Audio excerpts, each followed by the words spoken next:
ଜୟ ଜଗନ୍ନାଥ ଦର୍ଶକ ଆପଣମାନଙ୍କୁ ସ୍ପେଶାଲ ଖବରରେ ସ୍ୱାଗତ। ଏହି ସ୍ପେଶାଲ ଖବରରେ ଆମ୍ଭେମାନେ ସରକାରଙ୍କର ବିଭିନ୍ନ ନୂତନ ଯୋଜନା ବିଷୟରେ ଆଲୋଚନା କରିଥାଏ। ଆଜିର ସ୍ପେଶାଲ ଖବରରେ ଆସନ୍ତୁ ଜାଣିବା ଆଜିର ସ୍ପେଶାଲ ଖବର। ଆମେ ଜାଣିବା ସରକାରଙ୍କର ରାସନ ଯୋଜନା ଉପରେ। ଏଣିକି 5 କିଲେ ପରିବର୍ତ୍ତେ ମୁଣ୍ଡ ପିଛା 10 କିଲେ ଚାଉଳ ପ୍ରଦାନ କରିବେ ରାଜ୍ୟ ସରକାର।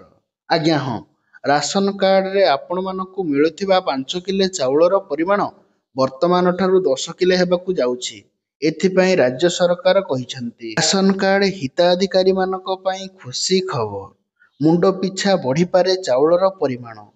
ଆଗରୁ ରାସନ କାର୍ଡଧାରୀ ମାନେ 5 କିଲୋ ଚାଉଳ ପାଉଥିଲେ, ହେଲେ ଏବେ ସରକାର ଅଧିକ ଚାଉଳ ଦେବାକୁ ଚିନ୍ତା କରୁଛନ୍ତି।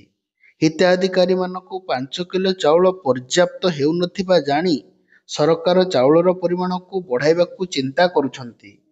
ଏହା ଉପରେ ଯୋଗାଣ ମନ୍ତ୍ରୀ କୃଷ୍ଣଚନ୍ଦ୍ର ପାତ୍ର ପ୍ରତିକ୍ରିୟା ଦେଇ କହିଛନ୍ତି ଯେ 5 କିଲେ ଜାଗାରେ ଅଧିକ 5 କିଲେ ଚାଉଳ ଦେବାକୁ ଚିନ୍ତା କରୁଛନ୍ତି ସରକାର। ରାସନ କାର୍ଡରେ ଥିବା ପ୍ରାୟ 3,25,00,000 ହିତାଧିକାରୀ ମାନଙ୍କୁ ସରକାର ମାସକୁ 10 କିଲୋ ଚାଉଳ ଦେବାକୁ ଚିନ୍ତା କରୁଛନ୍ତି।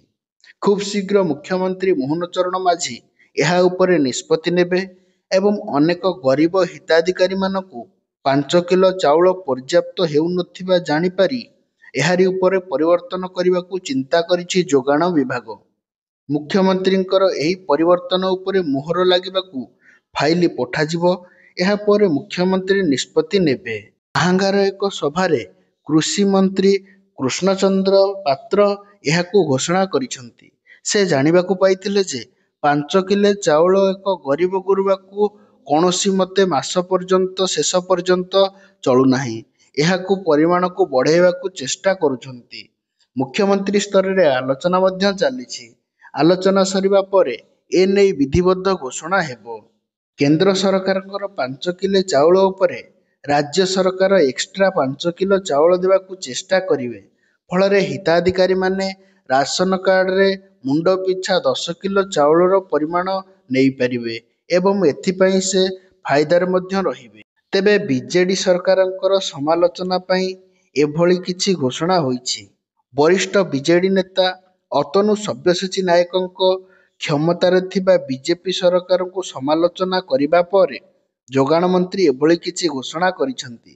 ବିଜେଡି ନେତା କହିଥିଲେ ଯେ ଡବଲ ଇଞ୍ଜିନ ସରକାରକୁ ଲୋକ ହଇରାଣ ହେଉଛନ୍ତି। ରାଜ୍ୟ କଥା କେନ୍ଦ୍ର ଶୁଣୁନାହିଁ। ରାଜ୍ୟର ଖାଦ୍ୟ ନିଗମ ଚାଉଳ ଉଠାଉନାହିଁ।